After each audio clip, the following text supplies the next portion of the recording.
Welcome back. आपण पाहतोय lesson आपलं चालू आहे हेरिडिटी आणि इव्होल्यूशन. कधी विचार नव्हता केला की एखादा लेसन सुद्धा एवढा लॉंग होऊ शकतो, त्याच्यामुळे घाबरण्याचं काही कारण नाहीये. तर आपलं सुरू आहे एव्हिडन्सेस ऑफ इव्होल्यूशन. काय चालू आहे आपलं? Evidences of evolution. आणि एव्हिडन्सेस ऑफ इव्होल्यूशन मध्ये याच्या आधी आपण काय केले तर 4 एव्हिडन्सेस बघितले. आपल्या सर्वांच्या लक्षात असले पाहिजे 4 एव्हिडन्सेस कोण होते. पहिला आपण बघितलं मॉर्फोलॉजिकल एव्हिडन्सेस. मॉर्फोलॉजिकल एव्हिडन्सेस मध्ये आपण काय केलं तर आपण एक्सटर्नल स्ट्रक्चर ऑब्झर्व केलं, कशाचं ॲनिमलचं, प्लांटचं.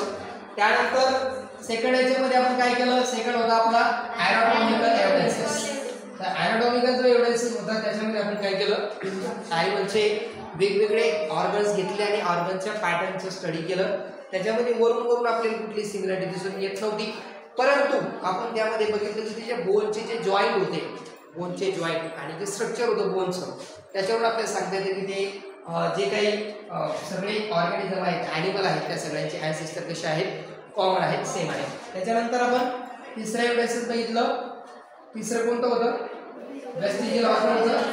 वेस्टिजियल ऑर्गन म्हणजे काय असतं तर असे काही अंडर डेव्हलप वेस्टिजियल ऑर्गन, असे काही अंडर डेव्हलप किंवा काय सांगितलेलं आहे अंडर डेव्हलप किंवा डिजनरेटेड जे ऑर्गन असतात आपल्या बॉडीमध्ये, जे की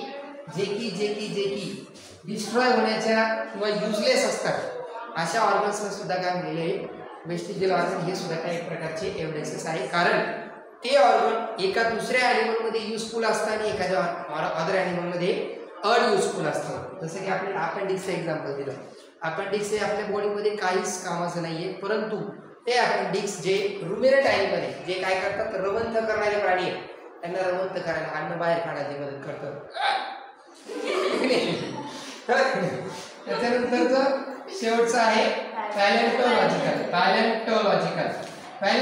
म्हणजे काय आहे, ब्रँच ऑफ बायोलॉजी आहे. त्याच्यामध्ये आपण स्टडी करतो फॉसिल विषय. फॉसिल काय असतं, म्हणजे फॉसिल असतं ते फॉसिल दुसरं काही नसतं. फॉसिल हे काय असतं, फॉसिल हे काही वेस्ट असते किंवा रिमेनिंग असतं. कशाचं रिमेनिंग असतं, ज्यावेळी काही लिव्हिंग ऑर्गॅनिझम जे जमिनीमध्ये गाडले गेले फ्लडमुळं, सुनामीमुळं, अर्थक्वेकमुळं, त्यांचे जे काही रिमेनिंग पार्ट असतो तो अर्थच्या अंडर जमिनीच्या खाली तसंच राहत असतो. त्याचा आपण स्टडी करतो फॉसिल्स पॅलेंटोलॉजीमध्ये. आणि मग ते करत असताना आपण त्यांचं एज ठरवण्यासाठी एक मेथड वापरतो, ज्याला आपण काहीतरी कार्बन डेटिंग मेथड म्हणतो. आणि ही जी कार्बन डेटिंग मेथड आहे, त्या कार्बन डेटिंग मेथडमध्ये आपण कार्बन 14 जो रेडिओ ॲक्टिव्ह आहे त्याची ॲक्टिव्हिटी चेक करतो. त्याचबरोबर कार्बन 14 आणि कार्बन 12 याचा दोघांचा रेशो घेतो आणि ह्या दोघांवरून आपण काय करतो, त्या फॉसिलचं काय करत असतो, एज ठरवत असतो. आणि यातनंच आपल्याला कळतं की हे जो लिव्हिंग ऑर्गॅनिझम आहे त्या टायमाला इतर ऑर्गॅनिझम कोणकोणते होते किंवा त्याचे जे कॅरेक्टरिस्टिक्स आहेत त्याच्याविषयी आपण पाहतो. आणि त्याचा स्टडी केल्यानंतर आपल्याला कळतं की या सगळ्याचे ॲन्सेस्टर कसे असतील, सेम असतील, कॉमन असतील. आता याच्यानंतरचा आपला 3 नंबरचा एव्हिडन्सेस आहे कनेक्टिंग लिंक. आता कनेक्टिंग लिंकच्या आधी, कनेक्टिंग म्हणजे जोडणारा, लिंक म्हणजे कडी कळते ना तुम्हाला. जसं आपल्या सायकलला एक काय असते, चेन असते. चेनला कुठेतरी एका ठिकाणी आपण जोडतो, डायरेक्ट रेडीमेड येत असते कधी नाही. ती जी एक मेन कडी आहे, त्या कडीला काय झालेलं आहे, तसंच असं काय झालेलं काही ॲनिमल आहे ज्यांना आपण कनेक्टिंग लिंक म्हणलेलो आहे. ते काय करतात तर दोन वेगवेगळ्या कॅरेक्टर्सचे जे ॲनिमल आहेत त्यांच्यामध्ये त्या दोघांची कॅरेक्टर त्यांच्या एकट्यामध्ये असते. ते काय करतात, जोडतात. जसं तुम्ही काय करता, मला आणि तुमच्या पॅरेंट्सशी जोडता, बरोबर आहे. जसं मी एक शिक्षक आहे, तुम्ही माझे विद्यार्थी, विद्यार्थ्याचे पालकाला कसं जोडलं गेलं शिक्षकांशी, कारण ते विद्यार्थ्यांमुळे, बरोबर आहे. शिक्षक पालक नंतर, पण एक नंबर विद्यार्थी आहे. हे विद्यार्थी काय करतात, टीचरला पॅरेंट्सशी जोडतात. तुम्ही काय झाले, कनेक्टिंग लिंक झाले, कारण तुम्ही काय करता, टीचरकडे स्टडी करता आणि मम्मी पप्पाकडे घरी राहता, बरोबर आहे की नाही. तर तुम्ही एक प्रकारची कनेक्टिंग लिंक आहे. असेच काही ॲनिमल आहेत. आपल्याला एक्झाम्पल दिले या ठिकाणी, डकबिल प्लॅटिपस, लंगफिश आणि पेरिपेटस, असे 3 एक्झाम्पल आपल्याला दिले. हे जे 3 ॲनिमल आहे हे काय करतायत, आपल्याला तर हे दोन वेगवेगळ्या जे किंगडम असेल किंवा स्पेसिस असेल ॲनिमलच्या, त्यांचे दोघांचे कॅरेक्टर हे यांचे एकामध्ये असतात. आपण बघूया. जसं इंग्लिशमध्ये एक पार्ट ऑफ स्पीच आहे कंजक्शन नावाचं, जे दोन वर्डला जोडतं. I will take tea or coffee, I am going to walk for or रायडिंगला जातो किंवा चालायला जातो, बरोबर आहे. तर ऑर आणि ॲड हे जसे आपण कनेक्टिंग वर्ड वापरले, कंजक्शन वापरले, तसंच काही ॲनिमल आहेत, ते ॲनिमल काय करतात, इतर दोन किंगडमची त्यांच्यामध्ये कॅरेक्टरिस्टिक्स आपल्याला दिसून येतात. जसं आपल्याला एक्झाम्पल दिलं. परंतु सगळ्यात आधी क्वेश्चन येतो आपला की हे कनेक्टिंग लिंक म्हणजे काय असतं, त्याच्याविषयी आपल्याला या ठिकाणी सांगितलं. कनेक्टिंग लिंक काय आहे, some plant and animal show some morphological character. असे काही प्लांट आणि ॲनिमल आहेत जे दाखवतात सम मॉर्फोलॉजिकल कॅरेक्टर, म्हणजे कसे शारीरिक लक्षणं दाखवतात. आपण सुद्धा बाहेरून बघितल्यानंतर कळते हे माणूस आहे, काही कुत्रं आहे, काही डॉंकी आहे, काही मंकी आहे, काही एलिफंट आहे, हे सगळं काही कळतं. बघितलं हे माणूस आहे, काही पोरग आहे, काही पोरगी आहे, काही बाई आहे, कळतं. बघितल्यानंतरच कळतं. मॉर्फोलॉजिकल कॅरेक्टर्स आपण पाहतो. असे मॉर्फोलॉजिकल कॅरेक्टर आहे by which they can be related to two different group. दोन वेगवेगळ्या डिफरंट ग्रुपशी आपण एका स्पेसिफिक ॲनिमल किंवा प्लांटचे कॅरेक्टर्स बघून सांगू शकतो. याच्यामध्ये कोणाकोणाचे गुणधर्म आहे.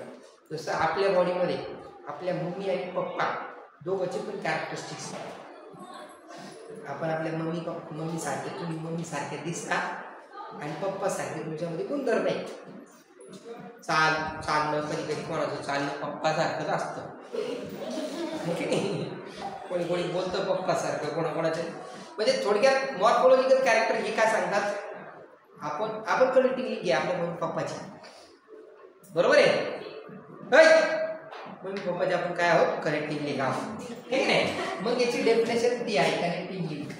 काय म्हणतात त्याला, प्लांट आणि ॲनिमल असे असतात ज्यांच्यामध्ये मॉर्फोलॉजिकल कॅरेक्टर्स असे आहेत ज्यामुळे आपण त्यांना काय करू शकतो, दोन वेगवेगळ्या डिफरंट ग्रुपला जोडू शकतो. एक्झाम्पल दिलं जे पेरिपेटस आहे, पेटीस नाही, भूक लागली असेल तर घरी गेल्यावर जेव्हा पेटीस बघा, पेरिपेटस आहे. हे पेरिपेटस जे आहे याच्यामध्ये काही कॅरेक्टर्स आहे कोणासारखे बघा, ते कॅरेक्टर्स आहेत कोणासारखे. पेरिपेटस जो आहे त्याच्यामध्ये सेगमेंटेड बॉडी आहे, हिप क्युटिकल आहे, पॅरापोडिया लाईक ऑर्गन आहे. ही कोणासारखी आहेत, ते कोणासारखे आहेत, ॲनिमिडा सारखे. ॲनिमिडा जे ॲनिमिडा ग्रुपचे ॲनिमल असतात त्यांच्यामध्ये काय असतं, त्यांची बॉडी सेगमेंटेड असते. सेगमेंटेड म्हणजे कशी, खंडीभवन झालेलं असतं. त्यांची बॉडी अशी सेम पार्टमध्ये डिवाइड असते. तुम्ही ते पैसा बघितला की पैसा आता पाणी पावसाच्या शेतात असतो, पैसा पडला, किडा असतो तो एक प्रकारचा, तो काय करतो, आपली जी सरकी असते त्याचे पानं खातो, शेतात होतो. तो जो आहे किंवा आपल्या शेतामध्ये ते गांडूळ असतं छोटंसं शिदू, हे की नाही, ते पण त्याची पण बॉडी अशी सेगमेंटेड बॉडी असते. हे बघा याच्या ॲनिमलकडे बघा ना, याची बॉडी अशी बरोबर सेम पार्टमध्ये डिवाइड झाल्यासारखी दिसते आपल्याला, अशी दिसते की नाही, सेगमेंटेड बॉडी. त्याच्यानंतर त्याच्या बॉडीवरती ही जी स्किन आहे ती कशी आहे, एकदम सॉफ्ट आहे किंवा थिन आहे, पातळ आहे एकदम. आणि ती काय सांगितलं, त्याला मागच्या बाजूला पाय आहे बघा, या अशी पॅरापोडिया, पॅरा म्हणजे मागं, पोडिया म्हणजे पाय. त्याला मराठीमध्ये शब्द आहे पार्श्वपाद. पार्श्व म्हणजे मागचे आणि पाद म्हणजे पाय. तर बघा पॅरापोडिया लाईक ऑर्गन आहे त्याला. हे कोणत्या ॲनिमलचे कॅरेक्टर्स आहे, कोणत्या ॲनिमल किंगडमचे आहे, हे आहे तुमचे ॲनिमिडाचे, बरोबर आहे. आणि मग आर्थ्रोपोडाचे पण त्याच्यामध्ये कॅरेक्टर आहे. आर्थ्रोपोडा म्हणजे काय, ज्यांच्या बॉडीमध्ये ॲपेंडेज अशी जोडलेले असतात, हात, पाय, बाहेरून ऑर्गन जोडलेले असतात, बरोबर आहे नाही. जसं तुम्ही ते नागतोडा बघितलं, ग्रास हॉपर, किंवा तुम्ही विंचू बघितला असाल, विंचूला समोरून दोन नायट्या, मागून एक नायटीला, बारीक बारीक पाय. खेकडा बघितला का, क्रॅबला बघा त्याची साईडला पाय असते, समोरून नांगी असते, त्याचे असे पाय हात असे जोडलेले असतात, म्हणून त्याला आर्थ्रोपोडा शब्द आहे. आर्थ्रोपोडाचे कोणते कॅरेक्टरिस्टिक्स त्याच्यामध्ये, तर ट्रॅचियल रेस्पिरेशन आणि ओपन सर्क्युलेटरी सिस्टम, दोन कॅरेक्टरिस्टिक्स सांगितले. त्याची खुली रक्ताभिसरण संस्था आहे आणि तो काय करतो, कसं श्वसन करतो, ट्रॅचियर श्वसन करतो म्हणजे कसं करतो बरं? ट्रॅचियरचं म्हणजे काय म्हणतो? ट्रॅचियर जे आहे ना, ट्रॅचियर म्हणजे श्वासनलिकेद्वारे श्वसन करतो, है की नाही? श्वासनलिकेद्वारे श्वसन करतो म्हणून त्याला ट्रॅचियर रेस्पिरेशन आणि ओपन सर्क्युलेटरी सिस्टीम हे दोन कॅरेक्टरिस्टिक्स आहेत. कोणाचे? आर्थ्रोपोडाचे, संधिपाद प्राण्याचे. संधी म्हणजे जोडलेले आणि पोडा म्हणजे पाय, हात पाय, ऑर्गन, ठीक नाही? नाकतोड्याला पुढे एक अशी आणखी असते बघा, हे की नाही? त्याचे पाय. मुगळा, मुगळा पाय, मुगळा त्याला पुढं असं दे चावायला, ठीक आहे? हे एका ॲनिमलचं झालं. ही एक पहिली कनेक्टिंग लिंक आहे. कोणती? पेरिपेटस. दुसरी कोणती आहे? दुसरी जर पाहिली तर दुसरा आहे बघा, डकबिल प्लॅटिपस. डक म्हणजे बदक, बिल म्हणजे चोच. अशा प्राणी ज्याचा चोच ही कशी असती? बदकासारखी, म्हणून याला डकबिल प्लॅटिपस म्हणलेलं आहे. विनाकारण नाही म्हणत बरं का, एवढं नाही लागलं त्याला म्हणायला. हे डकबिल प्लॅटिपस तर बदक आहे ना, पण पाण्यात पाहिजे होतं तो. बघा त्याची कॅरेक्टरिस्टिक्स कशी आहे बघा. तो रेप्टाईल सारखी अंडी देतो. रेप्टाईल म्हणजे सरपटणारे प्राणी. त्याच्यासाठी काय करतो? अंडी देतो आणि shows relationship with mammal due to the presence of mammary glands and hairs. त्याच्या बॉडीमध्ये काय आहे? मॅमरी ग्लँड्स आहे. मॅमरी ग्लँड्स म्हणजे काय? जे आपल्या बाळाला दूध पाजते. मम्मा पाजतं ते त्याला मॅमरी ग्लँड्स त्याच्यामध्ये आहे. मग तो दोन ॲनिमलच्या किंगडमची त्याचे कॅरेक्टरिस्टिक जोडतं. पहिलं काय आहे? तर पहिलं आहे त्याचं रेप्टाईल आणि दुसरं मॅमल्स. मग एक ॲनिमल आहे जो तिसऱ्या किंगडम मध्ये आहे, त्याच्यामध्ये दोन वेगवेगळ्या ग्रुपचे कॅरेक्टरिस्टिक्स आपल्याला दिसून येतात आणि म्हणून त्याला तो सुद्धा एक प्रकारची काय कनेक्टिंग लिंक आहे. त्याच्यानंतरची तिसरी connecting link lung fish. Lung आणि फिश, लंग म्हणजे फुसफुस, है की नाही? फुसफुस. आणि फिश म्हणजे मासा. असा मासा जो लंगद्वारे रेस्पिरेशन करतो, लंग्सद्वारे. आपण लंग्सद्वारे रेस्पिरेशन करतो, परंतु जनरली जे फिश आहेत ते कसे काय करतात? गिल्सद्वारे त्यांच्या काय करतात? कल्ल्याद्वारे श्वसन करतात. म्हणजे तोंडातून पाणी घ्यायचं आणि बाहेर साईडला त्यांच्या बॉडीवरती जे असं सिल्वरी कलरमध्ये असतं बघा, ते छोटे छोटे काट्यासारखं असतं वरती लेअर, खवले. त्याच्या आतून ते काय करतात? पाणी सोडताना त्यांच्या ब्लडमध्ये ऑक्सिजन ऑब्झर्व केलं जातं. जसं वाटतं पाणी तुला H2 आहे, याच्यातलं ऑक्सिजन घेतात ते काय जातं त्याच्यामध्ये. म्हणजे माउथनं पाणी घ्यायचं आणि साईडनं पाणी सोडून द्यायचं कल्ल्याद्वारे. पाणी सोडताना त्याच्यातलं ऑक्सिजन ब्लडमध्ये आत केलं जातं डायरेक्ट. आपलं नाही, नाकानं घ्या, मग ते लंग्समध्ये जाईल, मग तिथून पुढं जाईल ते हार्टमध्ये जाईल, हार्टमधून मग पूर्ण सर्क्युलेटरी सिस्टीमद्वारे पूर्ण बॉडी ऑर्गनपर्यंत जाईल. असं नसतं त्यांचं. परंतु लंग फिश कसं आहे? नाव त्याचं लंग फिश आहे. मग रेस्पिरेशन करतो कसं? लंग्सद्वारे. एक कॅरेक्टर त्याचे नाव तुम्ही भेटून गेलं, लंग्सद्वारे रेस्पिरेशन करतो, लंग फिश. हा, दिस एक्झाम्पल टू इंडिकेट दॅट. हा, इरिस्पेक्टिव्ह ऑफ फिश. तो फिशमध्ये का तो मॅमलमध्ये येतो ते आपल्याला सांगितलं आहे. या ठिकाणी मॅमल जे आहे, मॅमल कोणापासून इव्हॉल्व झाले? रेप्टाईल पासून. म्हणजे रेप्टाइल्सचं आणि मॅमलचं रिलेशन लागलेलं आहे. आणि त्याच्यानंतर जे ॲम्फिबियन हे फिश पासून झालेले आहे. ॲम्फिबियन म्हणजे कोण असतं? जे पाण्यात पण राहतं आणि जे जमिनीवर पण राहतं. जमिनीवर राहिल्यावर त्याला श्वसन करावं लागतं, डायरेक्टली एअर टू कॉन्टॅक्ट येतो. आणि वॉटरमध्ये असल्यानंतर वॉटरचं रेस्पिरेशन असतं. तुम्ही जर हे बघितलं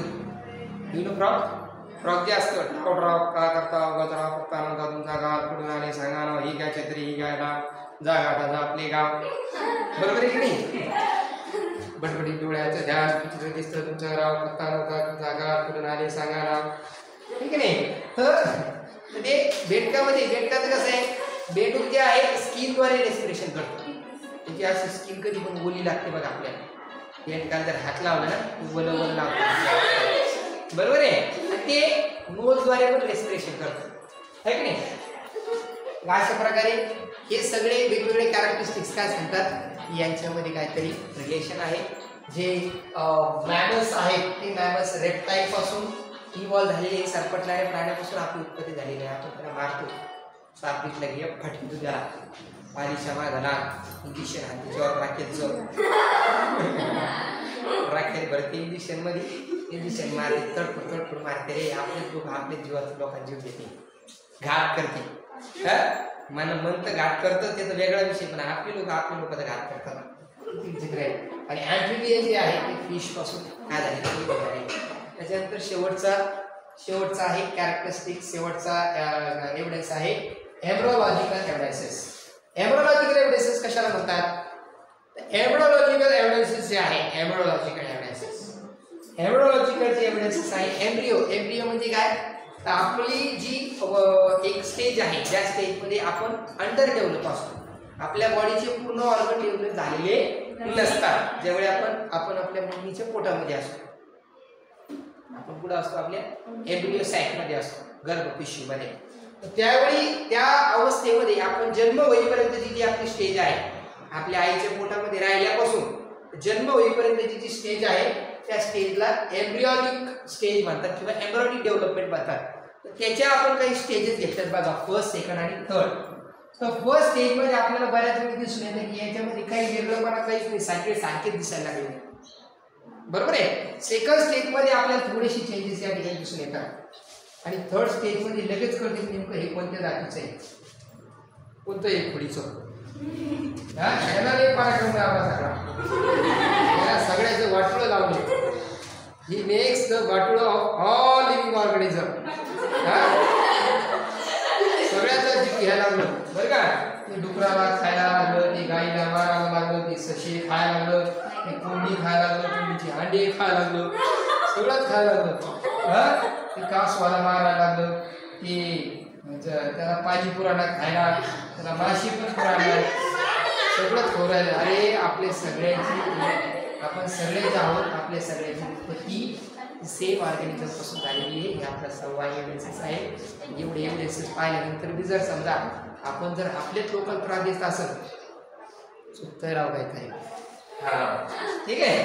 त्याच्यामुळं तिथं आपल्याला या ठिकाणी सांगितलंय सिमिलॅरिटी जी आहे, similarity in initial stages indicate that the common origin of all animals. सगळ्यांचं ओरिजिनेशन हे सेम ऑर्गॅनिझम पासून झालेलं आहे. याच्यामध्ये एम्ब्रोलॉजिकल एव्हिडन्सेस जर विचारलं किंवा एम्ब्रोलॉजी विचारलं तर आपल्या सांगितलं कालमध्ये एम्ब्रोलॉजी काय आहे? The branch of biology which deals with the study of embryonic development for the study to observe and make conclusion about the embryos. आपल्या जे भ्रूण आहेत त्या भ्रूणांविषयीची स्टडी करण्यासाठीचं आपलं हे ब्रँच आहे बायोलॉजीचं. त्याच्यामध्ये आपण काय करतो तर स्टेजेसची स्टडी करतो. बघा ना कशी असते, सगळे सारखीची, सगळे सारखीची, जवळपास सगळ्यांमध्ये सिमिलरिटी सारखीची.